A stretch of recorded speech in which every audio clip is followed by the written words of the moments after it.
Assalamualaikum warahmatullahi wabarakatuh. Kami dari kelompok 2 akan mempresentasikan mengenai kaidah umum fikih. Yang pertama yaitu al-mashghulu la yashghul, yang artinya sesuatu yang sudah dijadikan objek tertentu maka tidak boleh dijadikan objek lain. Maksud dari kaidah ini yaitu sesuatu yang sedang dijadikan objek dari suatu akad tidak boleh dijadikan objek dari suatu akad yang lain, karena ia telah terikat dengan akad yang pertama.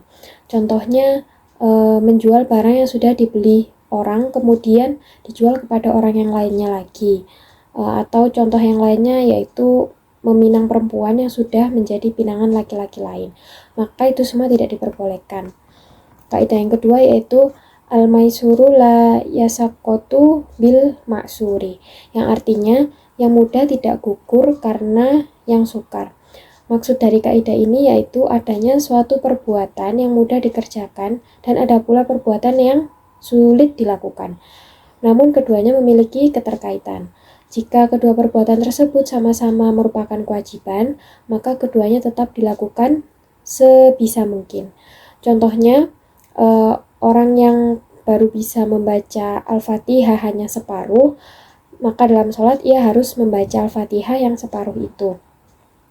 Kemudian contoh lainnya, misal seseorang yang mempunyai satu lengan, maka dalam wudu ia harus membasuh apa adanya, yaitu satu tangan yang dimilikinya.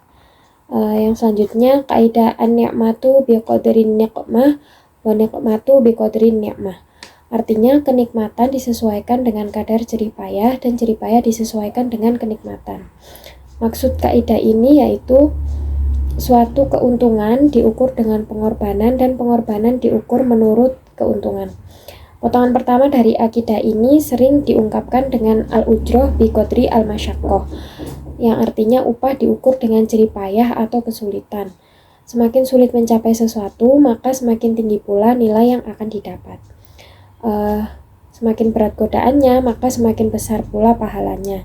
Contohnya, seorang siswa yang rajin belajar akan mendapatkan pengetahuan lebih luas dibandingkan dengan siswa yang kurang rajin belajar, karena pengetahuan yang luas sepantasnya diperoleh oleh siswa yang rajin belajar.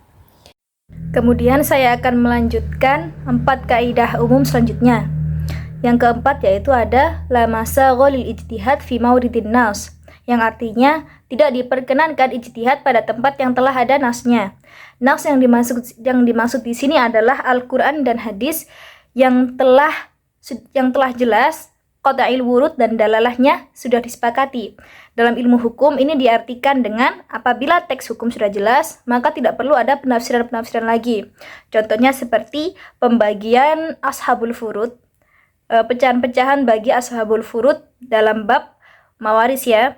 Misalnya ada bagian setengah, seperempat, 2/3, dan seterusnya yang tidak bisa diubah-ubah lagi karena telah tertulis jelas di dalam Al-Quran.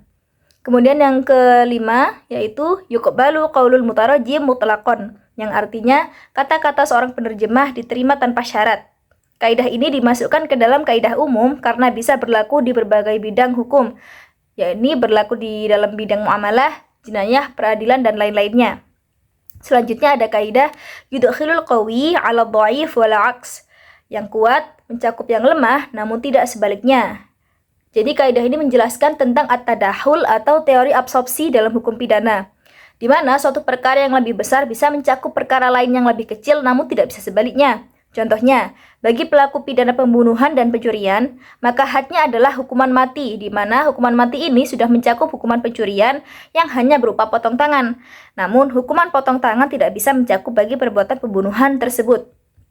Kemudian yang terakhir yaitu al-haqqani al-mukhtalifani la yatadakhalani. Dua hak yang berbeda tidak saling menyerap. Jadi dalam Islam kita mengenal terdapat 2 hak yang menjadi tanggungan manusia. Yang pertama yaitu hak Allah, hak kita kepada Allah secara vertikal sebagai hamba, dan hak adami yaitu hak kita sebagai hamba dengan sesama hamba atau antar sesama manusia. Nah, contohnya misalnya ada orang membunuh. Dalam kasus pembunuhan, hadnya ada 2, yaitu berupa diat dan kafarot. Untuk diat, yaitu merupakan pelunasan hak adami antara si pembunuh dengan keluarga terbunuh. Sedangkan untuk hak Allahnya yaitu dia membayar kafarat sebagai bentuk untuk melunaskan pelanggaran kafaratnya terhadap Allah. Demikian presentasi dari kelompok kami. Wassalamualaikum warahmatullahi wabarakatuh.